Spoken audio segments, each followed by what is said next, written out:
Hi friends, welcome back to my channel.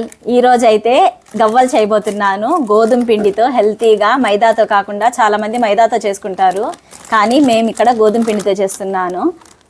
KG వరకు తీసుకున్నాను పిండిని, కేజీ ప్యాకెట్. చేసేద్దాం పదండి, చేస్తూ మాట్లాడుకుందాం.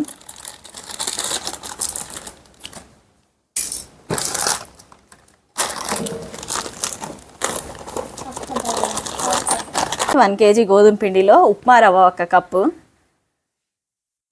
వేసేసుకొని బాగా కలిపేసుకోవాలి.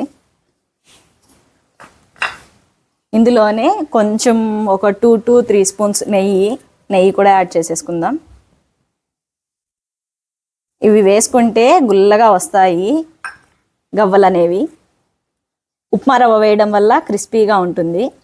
ఇది మొత్తం ఒకసారి బాగా కలిపేసుకొని వాటర్తో బాగా మిక్స్ చేసేసుకుందాం. నెయ్యి ఒక 2-3 స్పూన్స్ అనే కంటే కూడా కొంచెం ఎక్కువ వేసుకుంటేనే బాగుంటుంది. చూడండి పట్టుకుంటే ఎలా ఉందో, ఇలా ఇలా రావాలి పట్టుకుంటే ముద్దలాగా. ఇప్పుడు వాటర్ వేసేసుకొని కలిపేసుకుందాం. దీంట్లో వాటర్ కొంచెం కొంచెం వేసుకొని కలుపుకుందాము.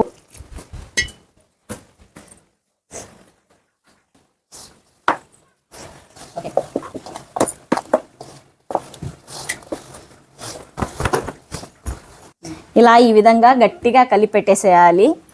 దీన్ని ఒక 10 minutes మూత పెట్టుకొని పక్కన పెట్టుకోవాలి. అంతా పిండి అంతా బాగా నానుతుంది. చూడండి 10 నిమిషాల తర్వాత ఇలా ఉంటుంది పిండి, మెత్తగా సాఫ్ట్గా. దీన్ని ఒకసారి ప్రెస్ చేసుకుంటూ మళ్ళీ బాగా కలుపుకొని చిన్న చిన్న ఉండల్లాగా చేసేసుకుందాం.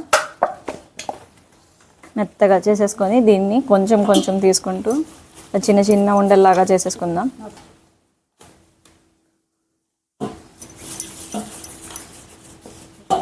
చిన్న చిన్న సైజు, మనకి కొంచెం పెద్దవి కావాలంటే గవ్వలు కొంచెం పెద్ద సైజు, చిన్నవి కావాలంటే ఇంకొంచెం చిన్న సైజు. నేను చేస్తుంటే నా దగ్గర నుంచి తీసుకొని మా పిల్లలు నాకు హెల్ప్ చేస్తున్నారు. అంతా వీళ్ళు ఫాస్ట్గా చేసేస్తున్నారు నాకన్నా కూడా. చూడండి బాల్స్ ఇక్కడ రెడీ చేయడం. గవ్వల చెక్క పైన ఇలా పెట్టి 1 నిమిషం అలా ప్రెస్ చేయంగానే గవ్వలు రెడీ అయిపోతాయి. చూడండి ఎంత ఈజీగా చేసేసుకోవచ్చు. గవ్వల చెక్క ఉంటే ఈజీగా చేసుకోవచ్చు. చూడండి ఎన్ని రెడీ అయిపోయాయి ఇక్కడ. దీనికి అప్పుడప్పుడు ఇలా పొడిని అద్దుకుంటూ ఉంటే పిండి గవ్వలు చేసేటప్పుడు ఇలా అంటుకోకుండా ఉంటాయి. చూడండి ఎంత ఈజీగా వచ్చేస్తున్నాయో.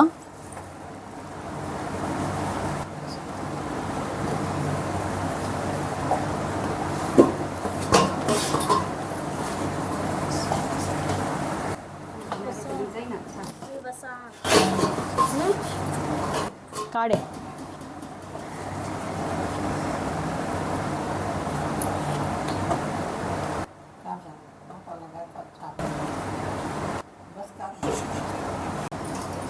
మీ దగ్గర గవ్వలు చెక్క లేదు అన్నప్పుడు ఇలాంటి గరిటె ఉంటుంది కదా, వడలు అలా తీసుకునేది, ఇది ఉన్నా చాలు. దీనిపైన చూడండి ఇలా పెట్టి ఇలా ప్రెస్ చేస్తే షేప్ ఎలా వచ్చిందో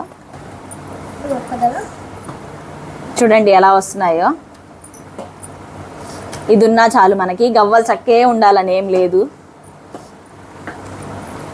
ఇలా షేప్స్ వస్తాయి.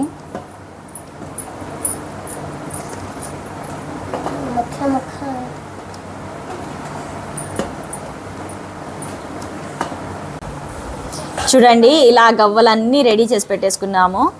దీన్ని ఇప్పుడు తీసుకెళ్ళి ఫ్రై చేసేసుకుందాం అన్నీ.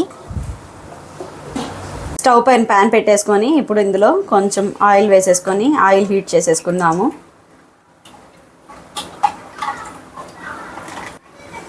చూడండి ఆయిల్ బాగా హీట్ అయిన తర్వాత ఇందులో ఫస్ట్ టెస్టింగ్ కోసం ఒకటి వేసాము, తర్వాత అన్నీ ఒకేసారి వేసేస్తున్నాము ఆయిల్ హీట్ అయిందా లేదా అనేది. ఈ గవ్వలు వేసేటప్పుడు కొంచెం దూరంగా ఉండి వేసుకోవాలి, ఎందుకంటే అప్పుడప్పుడు పగిలే ఛాన్స్ ఉంటుంది. టప టప అని పగులుతాయి ఒక్కొక్కసారి.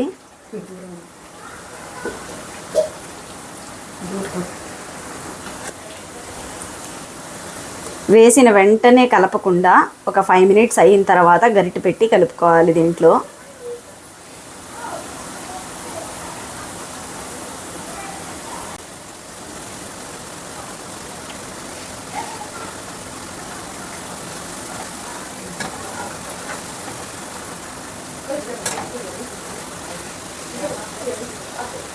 ఇది కలర్ మారడానికి టైం పడుతుంది, రెడ్ కలర్లోకి రావడానికి. బాగా గోల్డెన్ కలర్లో వచ్చేంత వరకు బాగా ఫ్రై చేసుకోవాలి వీటన్నిటిని. మధ్య మధ్యలో అప్పుడప్పుడు కలుపుకుంటూ చూసుకుంటూ ఫ్రై చేసుకోవాలి.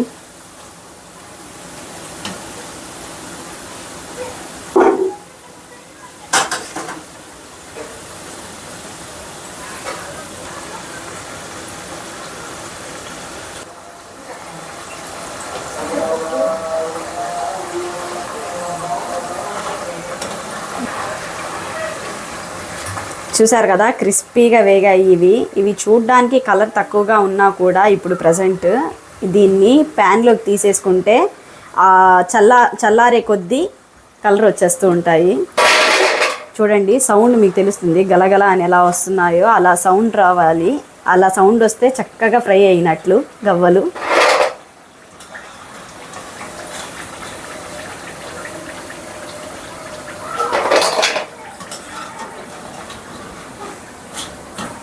అలాగే సెకండ్ ట్రిప్ కూడా ఫ్రై చేసేసుకుందాము. 2 ట్రిప్స్ లాగా వేసుకుంటున్నాను నేను.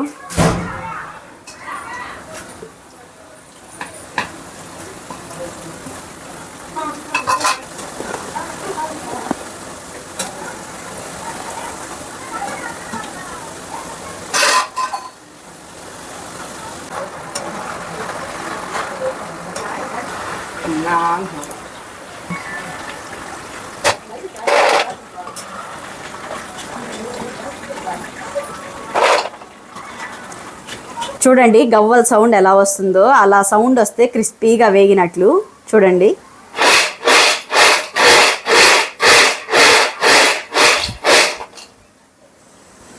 విన్నారు కదా సౌండ్, అలా క్రిస్పీగా ఫ్రై చేసుకోవాలి వీటిల్ని.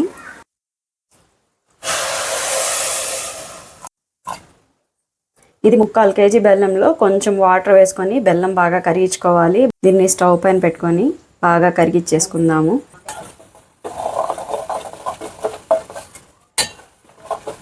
బెల్లం తురుము వేసుకుంటే మీకు తొందరగా కరిగిపోతుంది. చూడండి బెల్లం అంతా కరిగిపోయింది. దీన్ని ఇప్పుడు స్ట్రెయిన్ చేసేసుకుందాం మనము.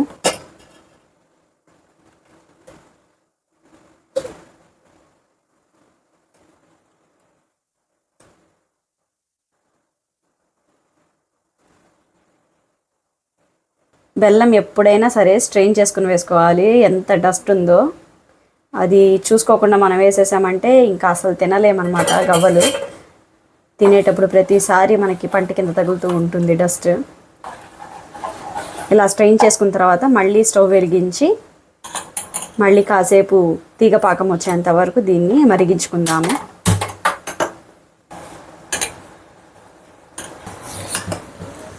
ఈ బెల్లం తీగ పాకం వస్తే చాలు, మరీ అంత ముదురు పాకం కాకుండా లైట్గా తీగ పాకం వస్తే చాలు.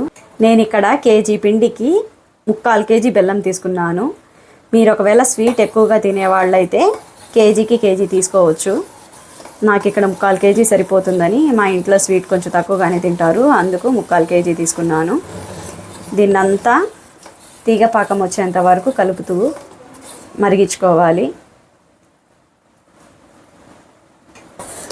నాకు ఇక్కడ పాకం రెడీ అయిపోయింది. తీగ పాకం వస్తే చాలు. దీన్ని ఇప్పుడు గవ్వల్లో కలిపేసుకుందాం. స్టవ్ ఆపేసుకుందాం.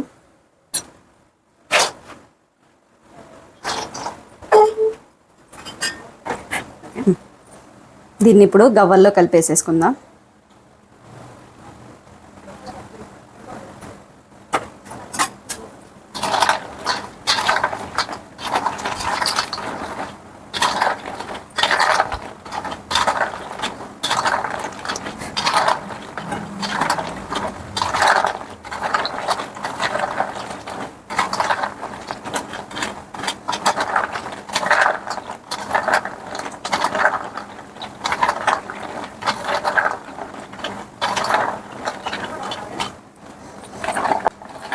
ఇలా కలుపుతూ పాకం చల్లారేంత వరకు ఉంచేస్తే అవే విడివిడిగా అయిపోతాయి.